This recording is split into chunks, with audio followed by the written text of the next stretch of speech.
We have special Heather Chapman, and we are here to talk about how to connect to your intuition. So tips for you to better connect to your higher self, your intuitive self. And Thomas is an intuitive coach, and I'll let him introduce himself. But I just want to let you know why we're here today is we want to tell you that we recorded an incredible podcast episode on the Own It show that you need to check out. So you can check that out on our YouTube channel and Apple Podcast. And you can find all those links in the bio there. So welcome, Thomas. Please introduce yourself. Thank you so much. And thanks for having me back, Heather. It's always such a pleasure to talk to you. As Heather mentioned, my name is Thomas Trafford, and I am an intuitive counselor and a medium. And I run something called the Cedarwood Sanctuary. It's where I offer all of my services. I offer them both in person and over the internet. So it doesn't matter where you are in the world and where you're watching this from. And it's a lovely gig. It's a beautiful thing to try to help people better themselves through their own expansion. I love doing the work.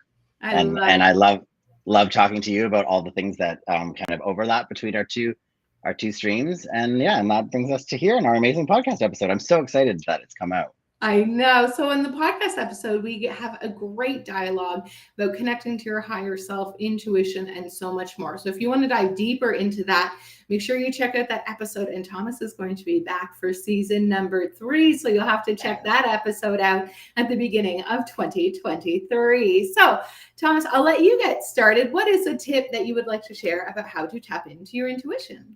Sure. Yeah. I mean, it's something we hear about all the time, right? Following your gut and talking to that inner voice.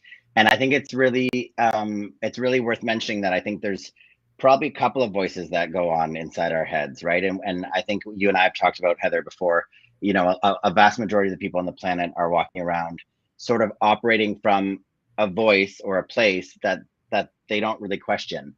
And if you stop and think about it, if you've done any meditation work, you start to realize that there's actually an awareness behind that voice.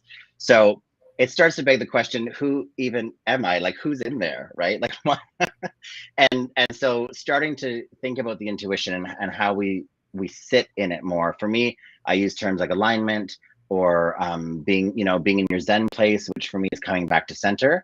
So that's a huge tip for me. Number one, I guess, is just trying to understand how it feels in the body and the mind to be in center.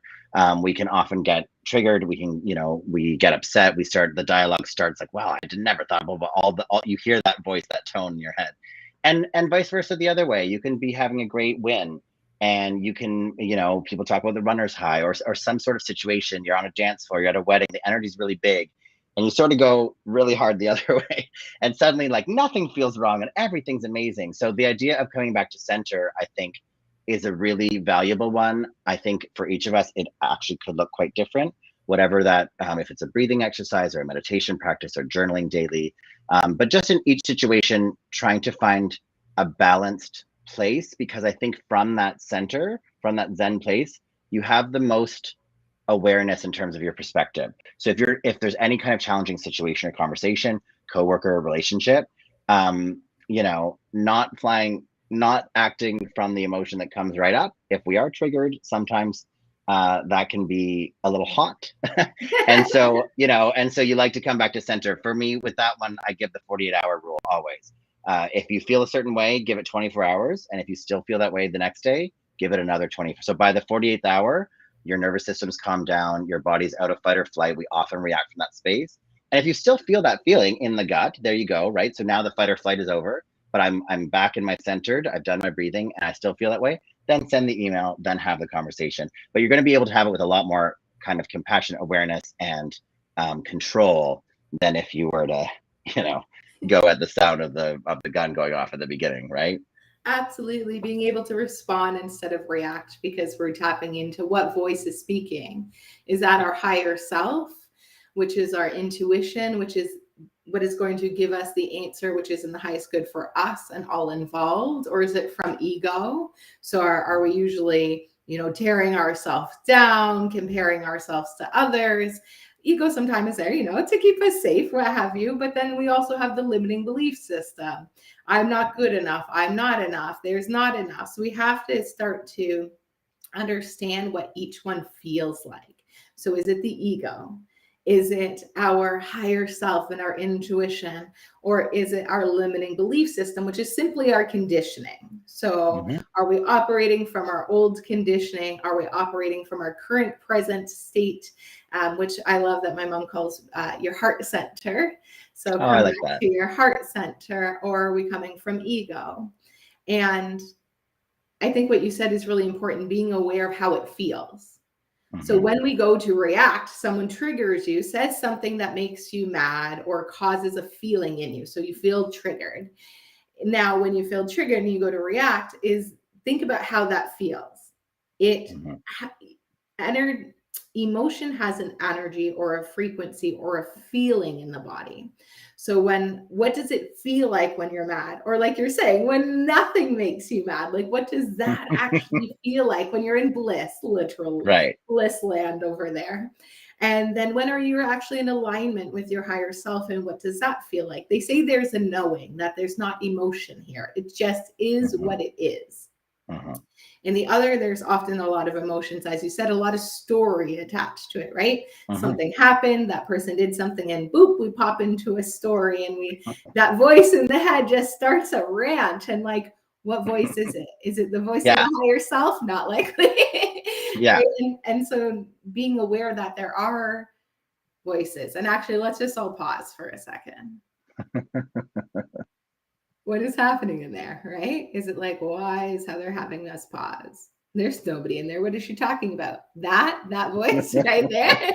Right. That's it. And so that's our consciousness. And is it coming from a place that is serving us or holding us back? And so I like to say, is it a rock or is it a rocket?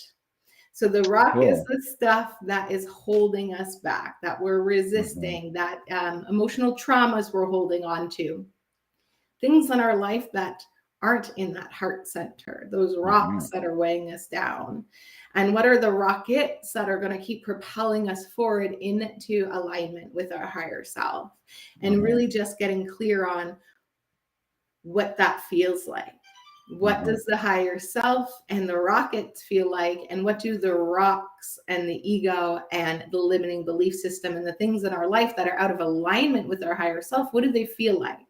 And it's time for us to put the rocks down and pick up the rockets. Absolutely. And we both are very aware of, we talk all the time whenever we meet about energy, and that's what you're talking about, right? That vibration.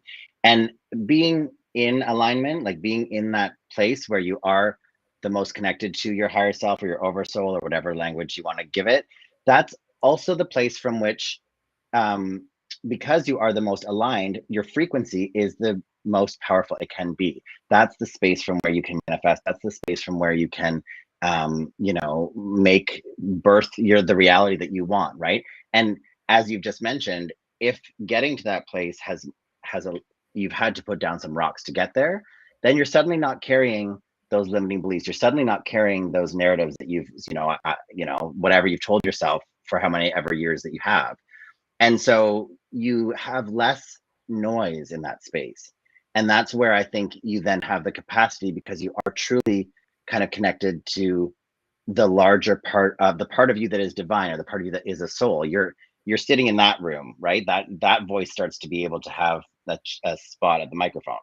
And so you can do more. You're going to be happier there. You're going to be healthier there. You're going to be able to sort of align more things that you see coming down the pipe at you, right? And therefore you're going to lead a happier, healthier, wealthier life, right? And so that's another tip for me. And I know it might seem strange to do it, but we just did the thing where we stayed quiet and you said, what's that voice in there? So that voice, I want you to challenge it, I guess I would say. Like it's like a toddler, how a toddler always says why every 5 seconds. Why is the sky blue? Why does the sun come out? That's what I always try to get my clients to do with themselves internally. You want to get up and get a snack off the couch. Okay, cool. Why? Well, I'm hungry. Okay, well, but you just ate dinner not that long ago, so are you actually hungry? Well, not really. Well, then why? Well, I think it'll taste good. Okay, is it the healthiest snack you could ever get? Well, no.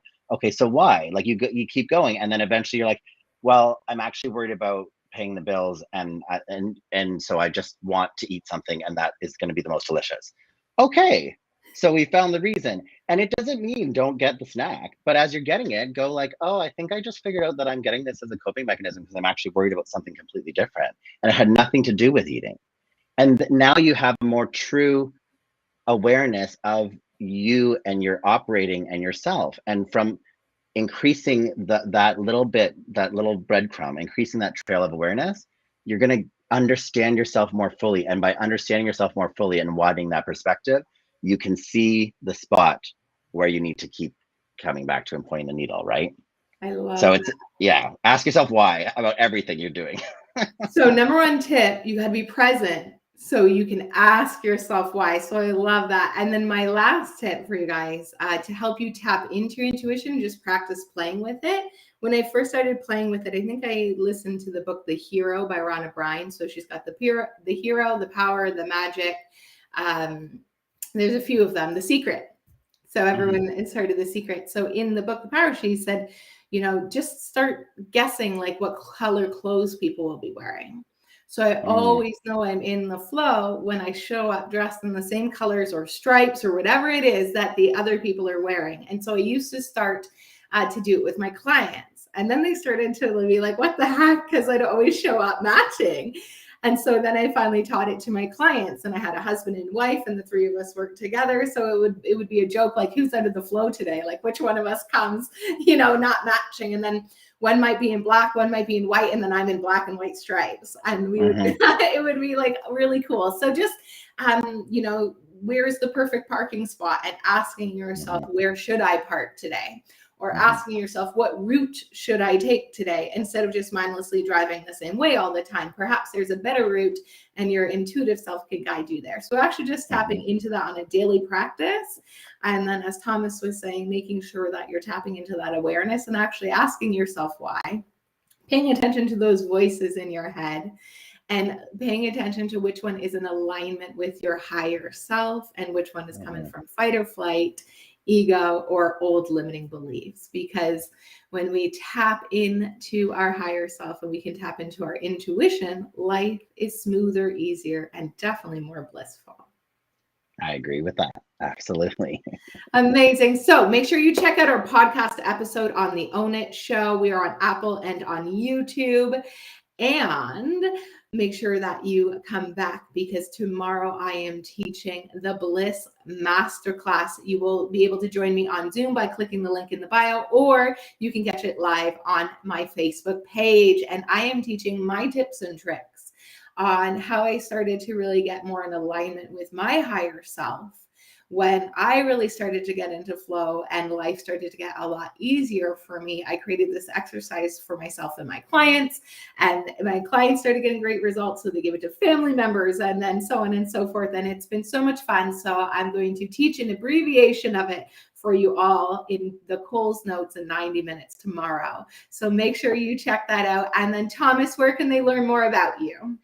You guys can find me on Instagram. The handle is the Cedarwood Sanctuary, all one word. And it's the same for the website. If you want to check out my services and fill out a form to connect with me, it's thecedarwoodsanctuary.ca.